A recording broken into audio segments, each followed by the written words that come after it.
Yo. Jahriny Bondi session. Oh my god. Push, be producer, BKM.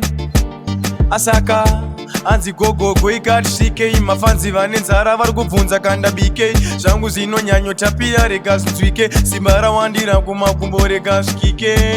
charamba ndichipusha ndiri patopa mire karamba ndakashingirira kubva gore riye pane vaishora vachinditi handizive mafanzi vakataura anzi so zvavo zviri supa asi zvangu zvine munyati vondiona fanika boma ndakarova swati vadhiba kuti ndiri rasta handina kati majenalisti vari kubvunza ndo maluminati vavengi vanga vanditaimira koneti vaida kundipfudza kundiisa buleti ndakati zati wanda kugara foriti ndikalinga bush goma dzikanzi puliti Jahriny Bondi session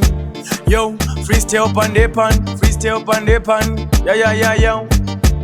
alisen tatova pa new chapter tosana nemagetsunge adapter kana mandipa sando msazodipo pa selector chibaba chenyu chita pollinate nectar pushinda muzimbiza ndisinga avana mapapiro but vanondipapira naro kunge tende vari kunyanya kundikakira vandizimbiza mabiudha chipa nondivakira ndiri kuki asaka anzi asikuzomira kuidza makata ndine gita ndakapakata kungona ndalinga na push motoziva pashata ndofuka mane mavhiri magokora ndichina mata apa panopisa boys ndapota musabata ndaona vari bhareza zvavo vagere tatata marequesta mango mapush kara wachiripita ndoruma sedzikidzika vakada kundidhifita dzangu dziri kudiwa dzavo hapana wandokwata pana wandogopa chero zvikanzi ndafatanza pana wanikagopa zvikaramba zvakadaro vanobuda ropa tembove vemahafu nauta kutotopa asi pakutanga paya vaimboti ndinokopa handisi wedendera kunge Simon Chopa vaizviita mashasha izvezvi vave kunzwa nyota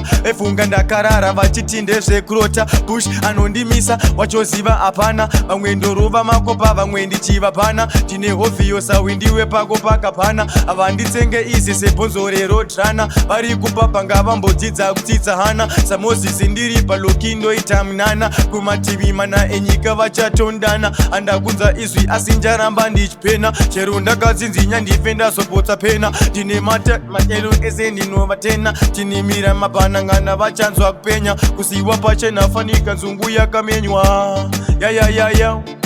Jahriny Bondi session freestyle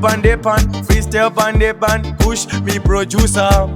asaka ndakazongorova kepele close ndichiataka vakandimaka fanika bhura ndikavamaka fanika musa ndikavapaka kuvaisa tasa ese ndichivapasa ndakavalaza ndine spiti yekupura auteza saka vari kutamba sesong ina pefali vari kuvharisa kusunga imbwa nerosari vadhipa jesu akatifira pakaovhari kumangoma ndiri extra kunga ordinary asaka isaspikiri kana mandipa santu ndobvisa msazopfeka juzi yapana chantu ndoda vasive kuti ndiri imwe mhando vedu zvakapatara kunge mari yemukando kupina chiruma madzaga amdi python magevha ese obvuma ndirizi icon handisi wekuzama kunge trison ndovhirisa fire inifanika faison ndobvisa pamangoma inifanika coffee pot ngavapinde vakadzivirira malepcot handitoreke 110 ndinenge passport ngavamire chimogomogo chiascot chiascot kuri kuzafanika bot vese vaudze mgeto vari kuziva ndiri goti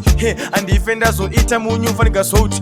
vari kusasa nyobvo futi kunge maloti ndiri zigoti siya madhoti maudze mamerondo vadaka varipo foti hanzi varipo foti nditonovhura hombe nini handingavhure shoti saka futi ndiri pamaiki vakana maiki vari kuti